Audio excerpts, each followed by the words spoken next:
ఉచిత బ్రాహ్మణ వివాహ సేవలు స్టార్ట్ చేయడం జరుగుతోంది.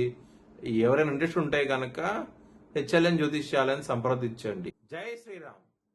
2022 నుంచి 2026 జూన్ వరకు మొత్తం 21 ప్రెడిక్షన్స్ అనేవి ప్రూవ్ అయ్యాయి. అవన్నీ కింద డిస్క్రిప్షన్లో ఇవ్వడం జరుగుతోంది. ఏ యూట్యూబ్ ఛానల్లోనూ ఇన్ని ప్రెడిక్షన్స్ అనేవి ప్రూవ్ అయినవి ఏ ఛానల్ లేదు. మీరు కనుక నన్ను సంప్రదిస్తే కనుక మీ date of birth, time, place of birth నాకు ఇస్తే కనుక మీ కెరియర్ గురించి, మ్యారేజ్ గురించి, ఫ్యామిలీ గురించి, బిజినెస్ గురించి, హెల్త్ గురించి చెప్పడం జరుగుతుంది. కనుక నన్ను సంప్రదించండి. కన్యా రాశికి అధిపతి బుధుడు. కన్యా రాశిలో హస్త 4 పాదాలు, చిత్త 1, 2 పాదాలు, ఉత్తర 2, 3, 4 పాదాలు ఉంటాయి. ఈ నక్షత్రం వాళ్ళందరికీ నేను చెప్పే వార ఫలితాలు వర్తిస్తాయి. ఈ వారంలో కన్యా రాశి వారికి 6వ స్థానంలో రాహువు, లాభస్థానంలో గురువు యోగిస్తున్నారు. 2 గ్రహాలు యోగిస్తున్నాయి. బొబ్బర్లు దానం చేయని బ్రాహ్మణుడికి మంచి ఫలితాలు ఉంటాయి. ఎందుకంటే లగ్నంలో శుక్రుడు నీచంలో ఉన్నారు కాబట్టి బొబ్బర్లు దానం చేస్తే మంచి ఫలితాలు ఉంటాయి. విష్ణు ఆలయం సందర్శించండి, చాలా బాగుంటది ఈ వారం అనేది. శుక్రవారం రోజు ముఖ్యమైన పనులు స్టార్ట్ చేస్తే ఖచ్చితంగా విజయం సాధిస్తారు. ఆదివారము, సోమవారం, మంగళవారం రోజుల్లో మాత్రం ముఖ్యమైన పనులు స్టార్ట్ చేయకండి, ఇబ్బంది పడే అవకాశం ఎక్కువగా ఉన్నది.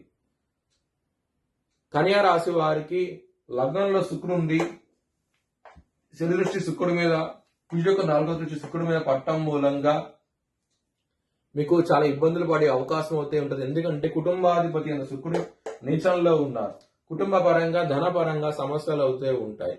పంచమాధిపతి అయిన శని 7వ భావంలో ఉన్నారు. శుక్రుడు యొక్క నీచ దృష్టి శని మీద, శని యొక్క దృష్టి శుక్రుడి మీద పట్టడం మూలంగా లవర్స్ కి బ్యాడ్ టైం నడుస్తుంది. చాలా జాగ్రత్తగా అవుతే ఉండండి. హెల్త్ పరంగా చాలా బాగుంటది. శత్రువులు అనే వాళ్ళు చాలా తక్కువగా ఉంటారు. శత్రువుల నుంచి విజయం సాధించే అవకాశం అయితే ఉంటది. కోర్టు కేసు విషయాల్లో పాజిటివ్ డెవలప్మెంట్స్ వచ్చే అవకాశం అయితే ఉంటది. ఈ వారంలో చాలా ఆనందంగా అవుతే ఉంటారు. బిజినెస్ పరంగా మాత్రం బ్యాడ్ టైం నడుస్తుంది. చాలా జాగ్రత్తగా అవుతే ఉండండి. పెట్టుబడి ఎక్కువ పెట్టకండి. మ్యారేజ్ పరంగా బ్యాడ్ టైం నడుస్తుంది. 7వ శని ఉన్నప్పుడు ఖచ్చితంగా సమస్యలు అయితే ఉంటాయి. చాలా జాగ్రత్తగా అవుతే ఉండండి. కెరియర్ పరంగా చాలా బాగుంటది ఈ వారం అనేది. ఇక్కడ 10వ స్థానంలో కుజుడు ఉన్నారు. దశమాధిపతి అయిన బుధుడు వ్యయ స్థానంలో ఉన్నారు. సో పాజిటివ్ డెవలప్మెంట్స్ ఉంటాయి. సింహరాశిలో బుధుడు చాలా బలంగా ఉంటారు. ఒకవేళ విదేశాలకు వెళ్ళాలనుకున్న వాళ్ళకి పాజిటివ్ డెవలప్మెంట్స్ వచ్చే అవకాశం అయితే ఉంటది.